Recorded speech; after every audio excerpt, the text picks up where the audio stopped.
इन पंच माताओं की कथा सुनाने का उद्देश्य यह है कि सावन के महीने में बिना इन माताओं के कथा सुने व्रत पूजा अधूरी मानी जाती है। महादेव के आशीर्वाद के साथ इन माताओं का आशीर्वाद भी अति आवश्यक माना जाता है। कौन है ये पंच माताएं, क्या है इनकी कथा, चलिए जानते हैं इस पावन पवित्र कथा के माध्यम से। यह कथा सभी दुखों को हरने वाली और मनोरथ पूर्ण करने वाली है। इसे सुनने से पंच माताएं सहित भगवान शिव की भी कृपा आपको मिलती है, तो इसीलिए इस कथा को पूरा सुने। कथा में आगे बढ़ने से पहले आपसे निवेदन है कि आप हमारे चैनल पर नए हैं तो चैनल को सब्सक्राइब, वीडियो को लाइक, कमेंट के साथ सामने बने बेल बटन को दबाना ना भूलें, ताकि हमारे आने वाले हर नई वीडियो की जानकारी आप तक सबसे पहले पहुंच सके। तो चलिए सबसे पहले सुनते हैं माता लक्ष्मी की कथा। थाल को सजाए रखना, आसन तुम लगाए रखना, माँ आएगी द्वार तुम्हारे, झोली को फैलाए रखना। एक गांव में एक साहूकार रहता था। साहूकार की एक बेटी थी। वह हर रोज पीपल सींचती थी। पीपल के वृक्ष से लक्ष्मी जी प्रकट होती थी और चली जाती थी। एक दिन लक्ष्मी जी ने साहूकार की बेटी से कहा, तुम मेरी सहेली बन जाओ। तब लड़की ने कहा कि मैं अपने माता पिता से पूछ कर आऊंगी, उसके बाद ही आपकी सहेली बनूंगी। न जाने आप कौन हो। साहूकार की बेटी माँ लक्ष्मी को पहचान नहीं पाती कि वो साक्षात माँ लक्ष्मी हैं। साहूकार की बेटी ने घर जाकर अपने पिता को सारी बात कह दी। तब उसके पिता बोले, यह तो साक्षात माँ लक्ष्मी जी हैं। अपने को और क्या चाहिए, तू लक्ष्मी जी की सहेली बन जा। दूसरे दिन वह लड़की फिर उस पीपल के वृक्ष के पास जाती है और उसमें जल चढ़ाने लगती है, पूजा पाठ करने लगती है। तब लक्ष्मी जी पीपल के पेड़ से निकलकर बाहर आई और उन्होंने कहा, अब तो मेरी सहेली बन जाओ। क्या तुमने अपने पिता से बात की हमारे बारे में? इसके बाद साहूकार की लड़की ने कहा, हाँ, पिताजी ने कहा है कि तुम माँ लक्ष्मी हो। माता लक्ष्मी और वो साहूकार की लड़की दोनों सहेली बन जाती हैं। अब नित्य प्रति पीपल के पास जाती, उनको जल चढ़ाती और लक्ष्मी जी प्रकट होती और दोनों घंटों मिलकर बातचीत किया करते, एक दूसरे का हाल चाल जानते। इसके बाद वह लड़की अपने घर को लौट आती। इसी प्रकार एक दिन की बात है। माता लक्ष्मी ने साहूकार की लड़की से कहा, देखो सहेली, तुम मेरे घर आओ, मैं तुम्हें न्योता दे रही हूँ, मैं तुम्हें भोज कराना चाहती हूँ। वह नादान लड़की माता लक्ष्मी से कहती है, देखो सहेली, मैं अपने पिताजी से पूछ कर आऊंगी, तभी तुम्हारे घर कुछ खाऊंगी। इसके बाद साहूकार की लड़की घर आती है और अपने पिताजी से कहती है, पिताजी, माता लक्ष्मी जो मेरी सहेली है, उन्होंने अपने घर पर मुझे खाने को न्योता दिया है, क्या मैं जा सकती हूँ? साहूकार ने कहा, बेटा, यह तो सौभाग्य की बात है, तुझे साक्षात लक्ष्मी जी पूछ रही हैं और हमें तो उनके दर्शन तक नहीं होते। तू जा सकती है बेटा, तू इतनी भोली है, इतनी कम उम्र में तुझे माँ लक्ष्मी ने दर्शन दिया है। यह सुनने के बाद वह लड़की माता लक्ष्मी के पास उस पीपल वृक्ष के पास जाती है। तब माता लक्ष्मी ने उसे 75 प्रकार का भोज खिलाया, उसे सोने के चौकी पर बैठाया, साल दुसाला दिया, उसका खूब सेवा सत्कार किया। लड़की जब भोजन इत्यादि कर लेती है तब वह जाने लगती है। माता लक्ष्मी ने उस लड़की का चुनरी पकड़ लिया और कहा, हे सहेली, मैं भी तुम्हारे साथ तुम्हारे घर चलना चाहती हूँ, क्या मैं चल सकती हूँ? उस लड़की ने कहा कि मैं अपने पिताजी से बिना कुछ पूछे कोई भी निर्णय नहीं लेती, मैं अपने पिताजी से पूछ लूंगी, उसके बाद ही आप हमारे घर आ सकती हो। अब माता लक्ष्मी प्रतीक्षा करने लगती हैं। वह लड़की अपने घर मेरे साथ मेरे घर आना चाहती हैं। यह सुनने के बाद साहूकार ने कहा, बेटी, यह तो सौभाग्य की बात है, माता लक्ष्मी हमारे घर आ रही हैं। पगली, इससे ज्यादा हमें क्या चाहिए? तो उन्हें बुला ला। उस लड़की ने कहा, पिताजी, आप कैसी बात करते हैं? माता लक्ष्मी के घर मैं गई थी तो उन्होंने मेरा खूब सेवा सत्कार किया, उन्होंने 75 प्रकार का भोजन खिलाया, सोने के आसन पर बिठाया। हम इतने गरीब हैं, माता लक्ष्मी को कहाँ बिठाएंगे? जमीन पर? क्या खिलाएंगे? चावल दाल? यह सुनने के बाद पिता ने कहा, बेटी तू ऐसा कर, तू बस पूरे घर की सफाई करके, चूल्हा चौकी करके, जो भी घर में अन्न है उस भोजन को पका और एक काठ की लकड़ी का चौकी सजा दे। अपने पिता की बात सुनकर उस लड़की ने पूरे घर की अच्छे से सफाई की। माता लक्ष्मी के लिए अपनी माँ से पकवान बनवाए। उसके घर में जो भी कुछ था, चावल था, दाल था, आटा था, अब इन्हीं सब सामग्री से पकवान बनाए जाते हैं। इसके बाद वह लड़की हाथ में एक लड्डू लेकर माता लक्ष्मी की प्रतीक्षा करने लगती है। माता लक्ष्मी के आशीर्वाद से एक चील वहां उड़ती हुई आती है। दरअसल वह चील एक रानी का कीमती हार लेकर वहां पर चली आई थी और उसने देखा कि लड़की के हाथ में लड्डू है, तो वह चील लड़की के सामने उस हार को रख देती है और लड़की के हाथ से लड्डू लेकर उड़ जाती है। लड़की के पिता ने उस हार को देखा तो उसने कहा, पुत्री तुम व्यर्थ में ही चिंता कर रही थी। माता लक्ष्मी ने हमें साक्षात धन प्रदान किया है। तू बाजार जा, इस हार को बेचकर इस हार से जितनी भी सामग्री आ सके सब लेते आ, और हाँ, एक सोने की परत ढली चौकी लेकर आना। अपने पिता की आज्ञा मानकर वह लड़की बाजार जाती है और बाजार में सेठ की दुकान पर उस हार को बेच देती है। सुनार ने पूछा कि तुम्हें क्या चाहिए? तब उसने कहा, सोने की चौकी, सोने का थाल, साल दुसाला मोहर दे दो, 36 प्रकार का भोजन हो जाए, इतना सामान दे दो। सारी चीजें लेकर उसने भोजन तैयार किया। तब गणेश जी से कहा, हे गणपति बाबा, आप माता लक्ष्मी के साथ हमारे घर पधारो। आगे आगे गणेश जी और पीछे पीछे लक्ष्मी जी उस लड़की के घर आई। उसने भी चौकी डाल दी और कहा, सहेली चौकी पर बैठ जा। तब लक्ष्मी जी ने कहा, सहेली चौकी पर मैं कैसे बैठूं? यह तो राजा रानियों के बैठने का स्थान है। उस लड़की ने कहा, मैं कुछ नहीं जानती, आपको इस चौकी पर बैठना ही पड़ेगा। फिर माता लक्ष्मी चौकी पर बैठ गईं। जिस प्रकार लक्ष्मी जी ने उस लड़की की खातिरदारी की थी, ठीक उसी प्रकार माता लक्ष्मी की उस लड़की ने खातिरदारी की, उनकी सेवा की। लक्ष्मी जी उस पर खुश हो गईं और लक्ष्मी जी ने कहा कि हे सहेली, मैं तुम्हारे घर में सदा के लिए वास करना चाहती हूँ। लेकिन माता लक्ष्मी उस घर में निवास कर जाती हैं और साहूकार का घर धन धान्य से भर जाता है। पूरे घर में ऐसो आराम, हर प्रकार की चीज, सोना चांदी सब कुछ हो जाता है। हे माता लक्ष्मी, जैसा तुमने साहूकार की बेटी को दिया वैसा सबको दो। कहते सुनते फुकार भरते अपने सारे परिवार को दो। पीहर में देना, ससुराल में देना, बेटे पोते को देना। हे लक्ष्मी माँ, सबका कष्ट दूर करना, दरिद्रता दूर करना, सबकी मनोकामना पूर्ण करना। जय जय जय हो माता लक्ष्मी। हर आंगन में तुलसी, तुलसी बड़ी महान है। जिस घर में ये तुलसी रहती वो घर स्वर्ग समान है। बहुत पुराने समय की बात है।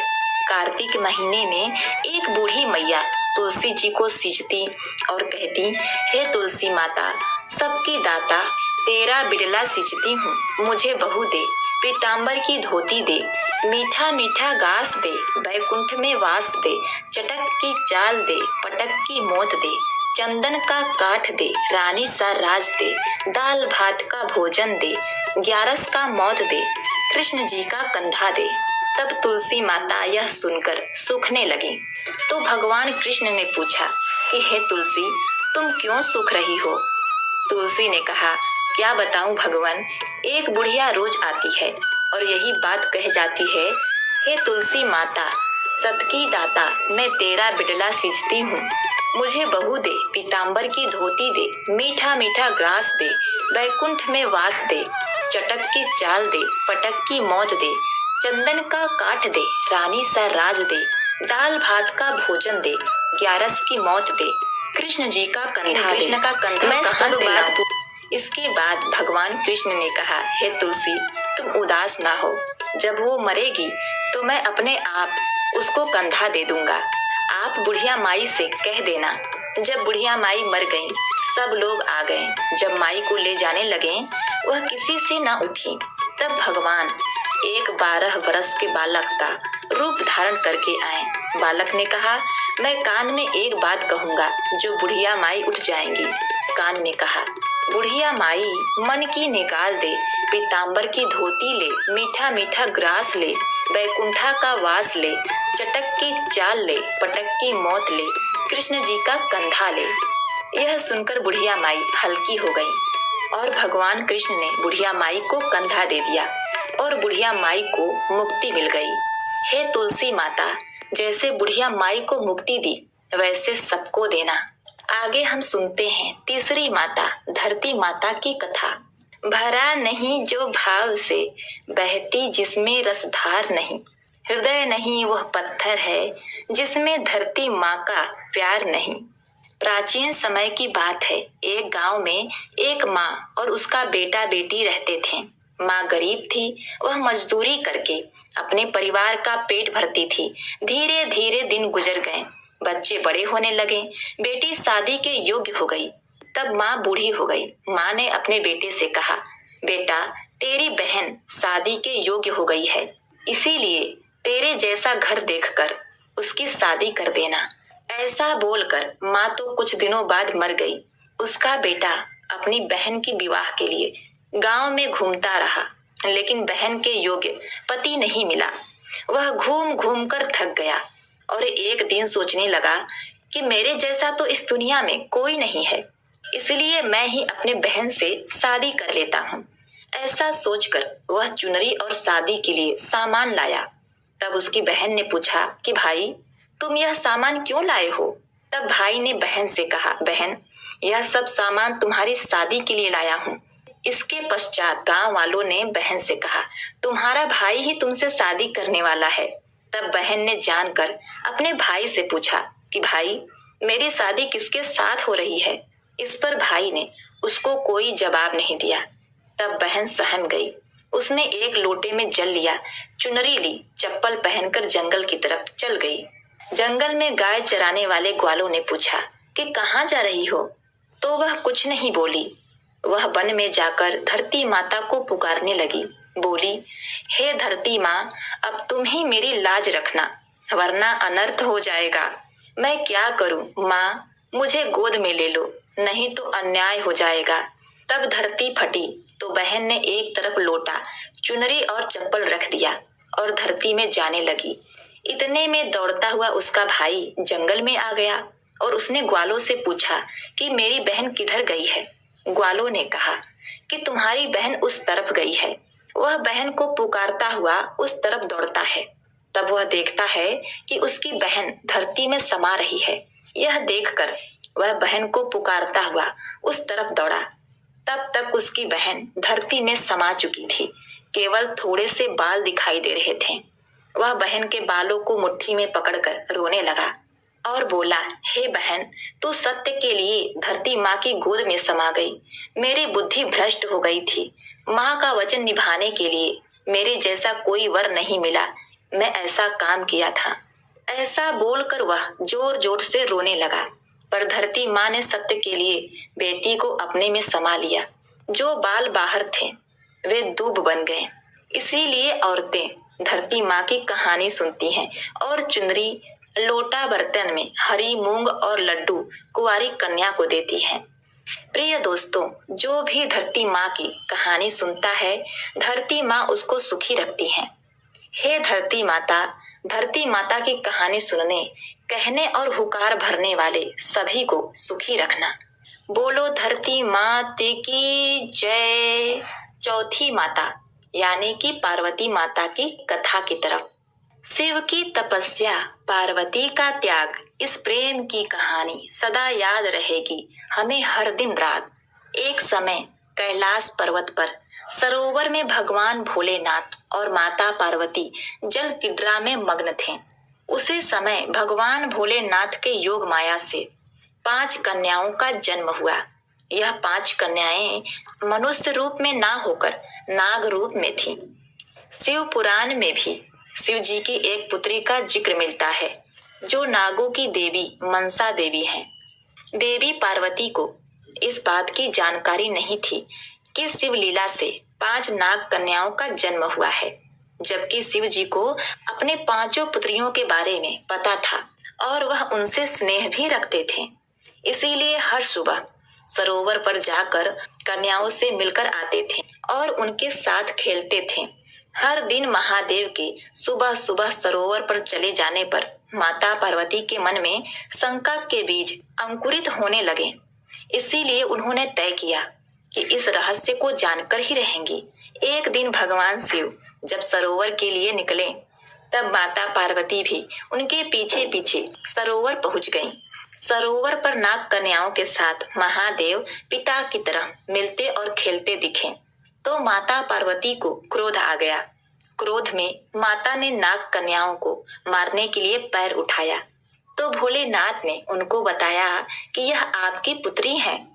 भगवान शिव के मुख से यह बात सुनकर माता पार्वती भगवान शिव की तरफ आश्चर्यचकित होकर देखने लगी।